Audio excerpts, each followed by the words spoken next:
I haven't actually looked at the shape of the ocean. It's a bit deeper there. That might be a problem.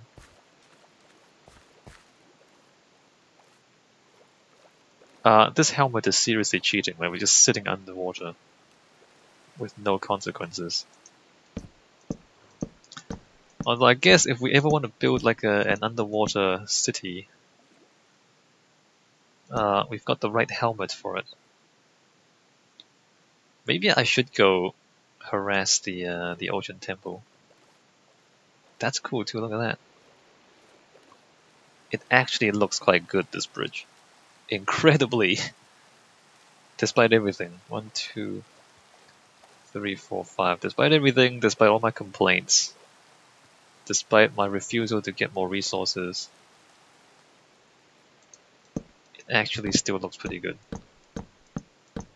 Alright, we're gonna have to chop more trees, I'm pretty sure, because I'm running out of the logs.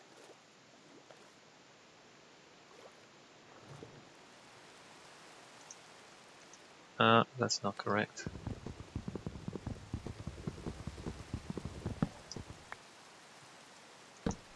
I guess this is where design experience comes in, right?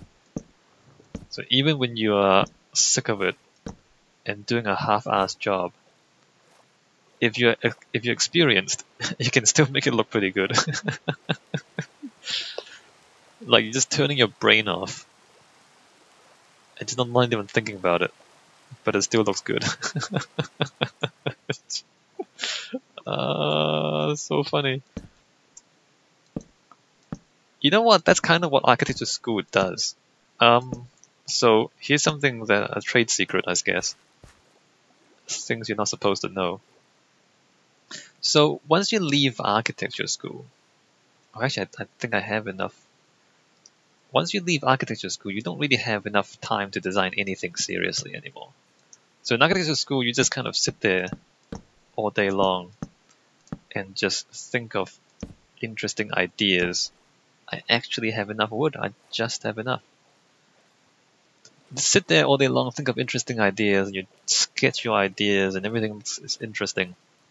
But then when you become a real architect out in the real world, you don't have any time to do anything because you're running a business and you're losing money by the hour. So you need to get these projects churned out really fast so they can get paid. So you can pay rent, you can pay your workers, and you can pay your computer software and all that sort of stuff. So you're losing money in real time, and so you just kind of have to keep churning out work. And so you don't get much time to think out in the real world unless you are like doing a very special project like yours. Whatever your name is, if you are a big famous architect. But even they don't get that much time to think. So yeah. So the secret is that what actually happens is that you do all your thinking while you're at architecture school. And then often once you get out of architecture school, you just build what you already know. Oh, I have oak. I have oak. I have this much oak. And this much oak. And so then you just spend most of your career rehashing your ideas from architecture school. Because you don't have time to think, right? When you're working, you need to make money. You're just going to keep making those bills. So what architecture school is supposed to do is that it's supposed to fill your head with these ideas so so you get so used to it that when you get out, you can just make stuff look good without having to think too much about it. That's architecture education. Is get you used to making things that look pretty decent without having to think about it. And this is the architecture education in practice, right? I didn't even really think about this. I just kind of did it. And this is like a first sketch. And it looks pretty good. Right? That's where your education comes in. You just don't even try, and it's pretty good. Because because when you're working, you don't have time to do anything. You don't have the money to have time to do anything. And by doing anything, I mean like doing your research and like really spending, like iterating your design several times, and all that stuff that you're supposed to do, like test and iterate and test and iterate and so on and so on. You don't have time for that. Nobody has time for that. So yeah, there you go, architecture. Things you learn in architecture school is how to make things look good, despite you having not spent any effort. How to make things look decent without spending any effort.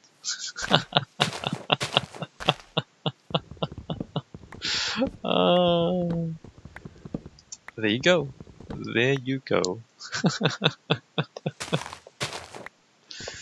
Of course, I mean, it's a bit more than that, because when you're at school, you really do have the time to like think and study and research and read books and come up with really wacky ideas.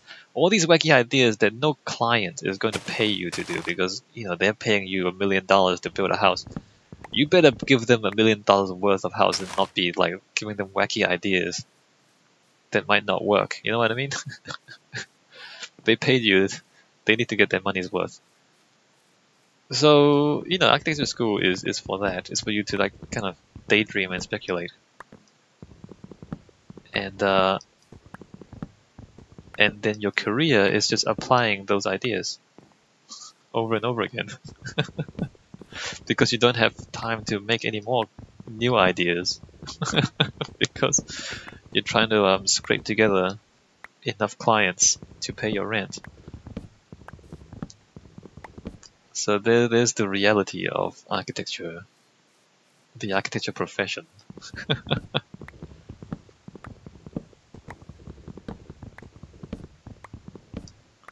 It's business. It's business, and your clients don't want to pay you anything really. Like, if they can get away with paying you nothing, they won't pay you anything. So everyone's trying to save money. So like, who's gonna pay you to do research? You know what I mean? Like, who's gonna give you money to just read books? Nobody, right? But reading books is where you get, it's how you get good ideas. And if you're not reading any books, then you're not really, like, you're not gonna come up with anything really that innovative if you're not thinking and researching. So yeah, so the innovation really comes from architecture schools. And I guess like the officers just hire students with wacky ideas and try and get them to apply those wacky ideas. So they're buying students and also buying their ideas at the same time when they hire them.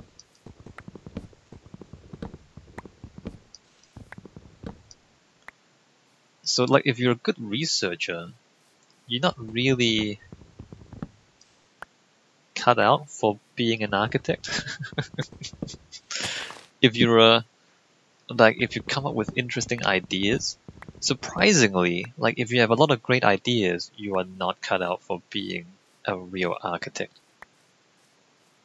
Because I mean, like, experimental, like, you get very few opportunities to do experimental work. I mean, obviously architects have ideas. I'm not saying people don't have ideas. I'm not trying to trash the architecture profession.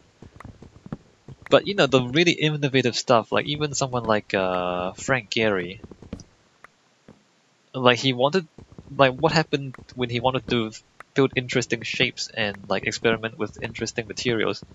He used it on his own house.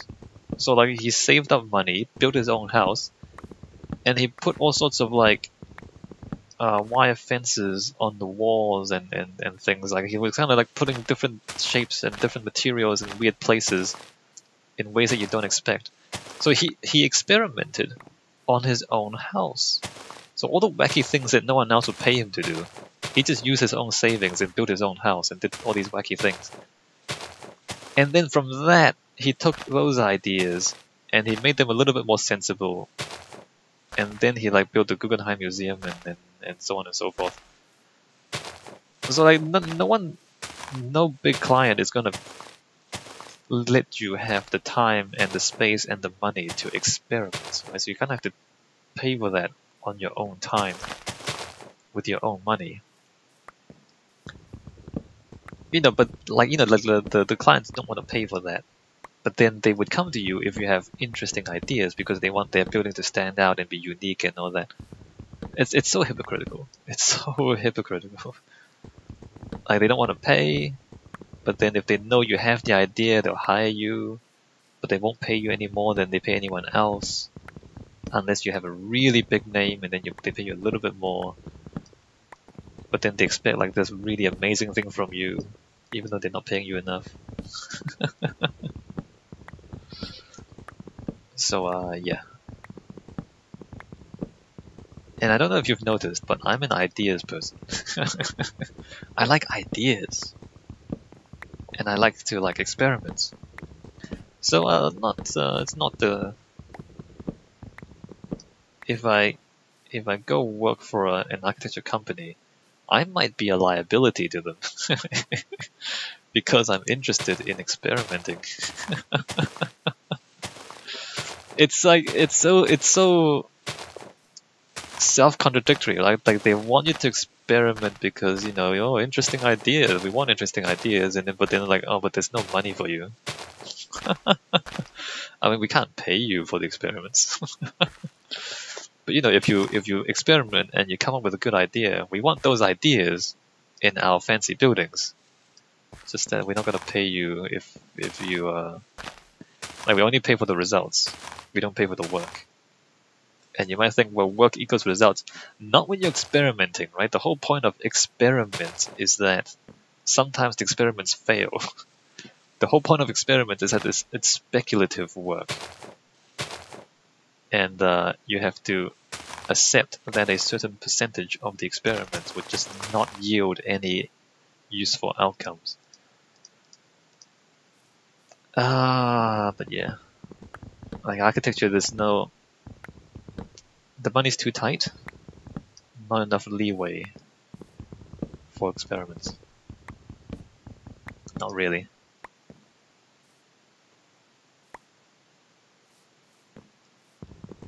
Anyway, here we are. We're not building real architecture. We're building stuff in Minecraft, so we don't have to worry about the money.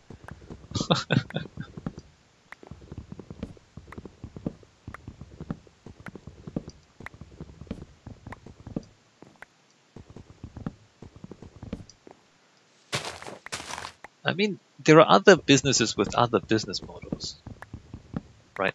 So let's say you're a pharmaceutical company, and your job is to discover / invent new drugs. I mean, that is research. Like your business depends on speculative research, and although you can try to, for example, like try and milk your patents as much as possible, or like try and get your patents extended by lobbying the government and shenanigans like that. But still, fundamentally, your business progresses by coming up with new drugs and like discovering and or inventing new drugs. So it's research based, and when it's research based like that, then you had like it's part of your business. Like the failures are a part of your business. The fact that a certain percentage of or rather like you have to kind of keep spending money in the research and accept that not all of it will yield results. But if you spend enough, then a certain percentage will yield results, and that's good enough. That's kind of interesting. That bridge is okay. Look at that. That bridge is actually okay. It's not the best thing in the world. But it's actually pretty good.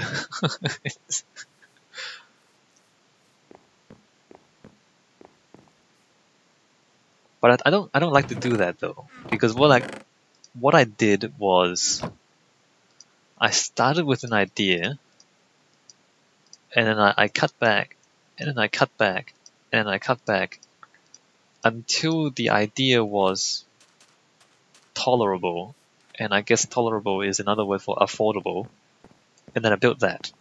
But you know, a lot of game development is like that. Like if you kind of listen to how people develop games, like game development is like that. I guess architecture is like a lot of creative things. Is like I have this amazing idea, and then it's like, oh, I can't afford it.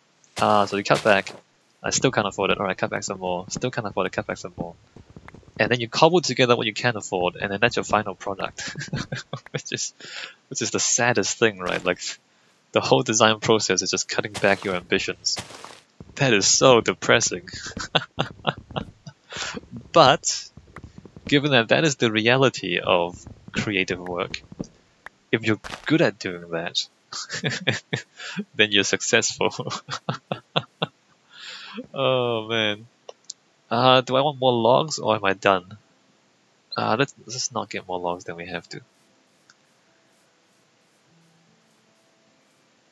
I suspect I'll need more logs though. So what do we do about the gate? I don't know. What do we do about the gate? I guess we just make it bigger. We can just do that.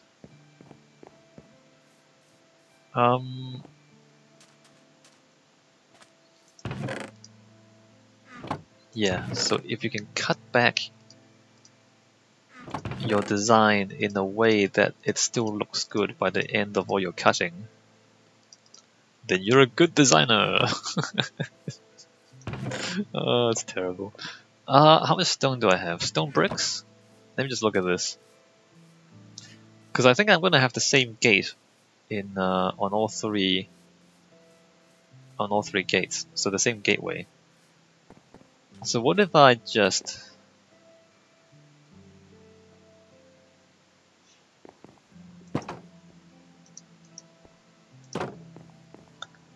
this bridge is not bad. What if I just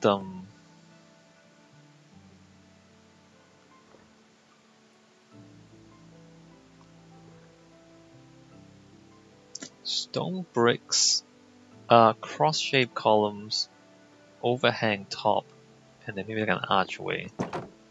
Let's try that. Stone bricks though.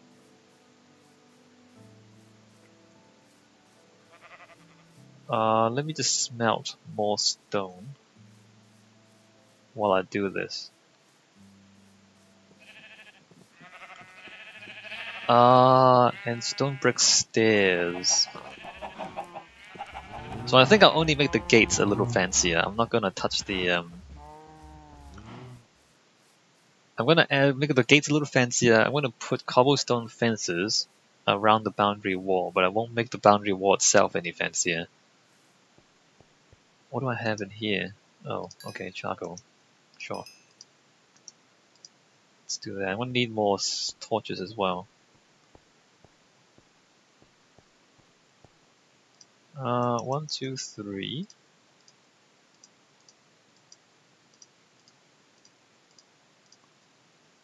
That's more than my math is bad.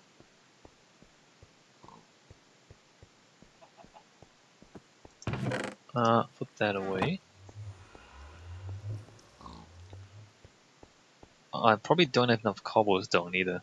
I'm gonna have to go mining, I think, at some point. Just to get enough stone for the roads. Alright, let's do that. Let's do that.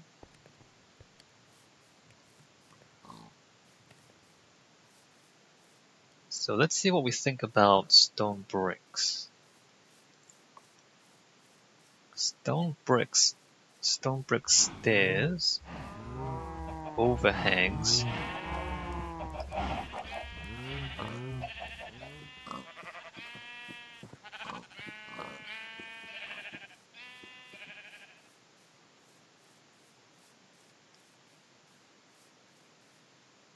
It's a pretty decent bridge. I mean, I keep like I'm surprised. I'm surprising myself by the fact that it is actually half decent. I mean, it really shouldn't be given my attitude towards it in making it. Ah, yeah.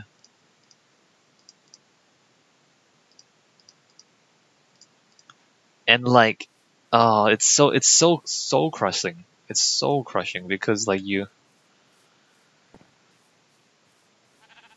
sometimes you just do stuff. It's like, all right, I'm just kind of sick of it. You just do it, and then you're done, and you show it to your client, and your client like, wow, that's really good, and you're like, no way. And you're like, no way. It's like, what are they talking about? What on earth are they talking about? Like when that happens, you're like, I have no faith in design anymore. I have lost all faith in art.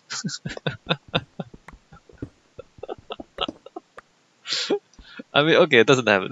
Well, maybe actually no, it happens more often than you think.